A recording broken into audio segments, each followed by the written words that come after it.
दिल्लीमध्ये व्यावसायिक सिलेंडरच्या दरात पुन्हा वाढ. व्यावसायिक सिलेंडरच्या किमतीमध्ये 42 रुपयांची वाढ, तर 5 किलोच्या सिलेंडरच्या किमतीतही 11 रुपयांची वाढ.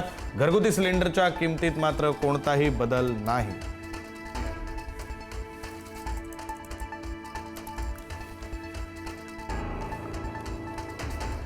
महाराष्ट्रात मान्सूनची 10 जून पर्यंत प्रतीक्षा. एल निनोच्या पार्श्वभूमीवर राज्य सरकारचा वॉर प्लॅन. शेतकऱ्यांनी पेरणीची घाई करू नये, मुख्यमंत्री फडणवीसांचं आवाहन.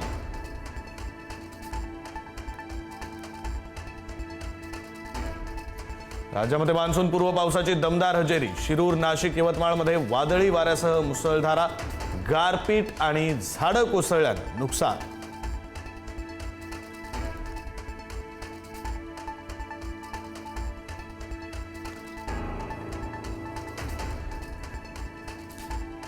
भाजपकडून विधान परिषदेच्या 11 जागांसाठी उमेदवारांची नावं जाहीर. अहिल्यानगरमधून प्राजक्त तनपुरेंना उमेदवारी, तर अमरावतीतून प्रवीण पोटे यांना उमेदवारी.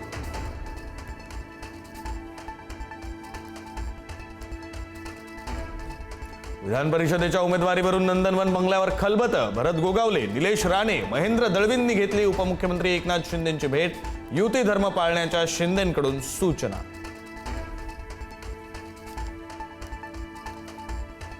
महायुतीमध्ये अखेर नाशिक विधान परिषदेची जागा शिवसेनेकडे. नरेंद्र दराडे यांना शिवसेनेकडून उमेदवारी.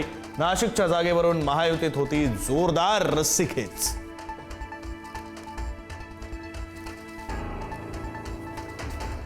भाजपच्या केंद्रीय निवडणूक समितीच्या बैठकीमध्ये राज्यसभेच्या जागांवर खलबतं. राज्यसभा निवडणुकांबाबत सखोल चर्चा. जिथं विजय निश्चित त्या जागांसाठी रणनीती.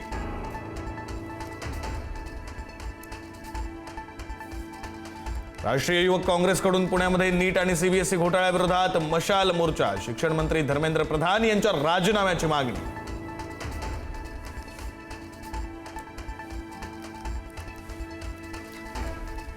एमपीएससी संयुक्त गट आणि गट ब परीक्षेदरम्यान गोपनीयतेवर प्रश्नचिन्ह. परीक्षा केंद्राच्या आतील व्हिडिओ सोशल मीडियावर व्हायरल. सीएसओ म्हणून नेमणूक झालेल्या व्यक्तीचं ओळखपत्रही शेअर.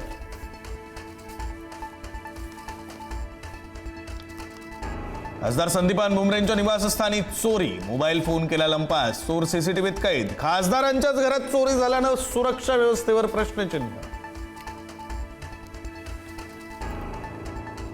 ज्येष्ठ पार्श्वगायिका सुमन कल्याणपूर यांचं निधन. वयाच्या 89व्या वर्षी घेतला अखेरचा श्वास. मुख्यमंत्री देवेंद्र फडणवीस यांनी वाहिली श्रद्धांजली.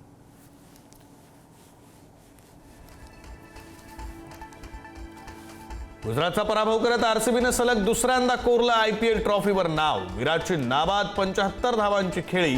कर्णधार रजत पाटीदारनं रचला इतिहास.